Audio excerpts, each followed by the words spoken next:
Magandang araw!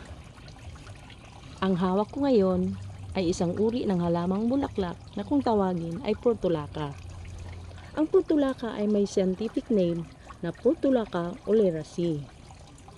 Ang portulaca ay may common name na rose moss, 11 o'clock, Mexican rose, sun rose at iba pa.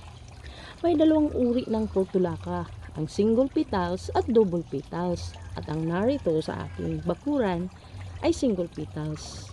Masisipag mamumulaklak ang mga portulaca, lalo na kapag tag-araw. Nagpapatingkad ng kanilang mga kulay.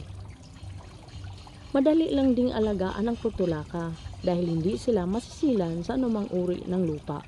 May benepisyo ding nakukuha sa portulaca na nag-i-stimulate ng ating blood circulation at nagpapababa ng ating mga bad cholesterol. O siya, sana may natutunan. God bless!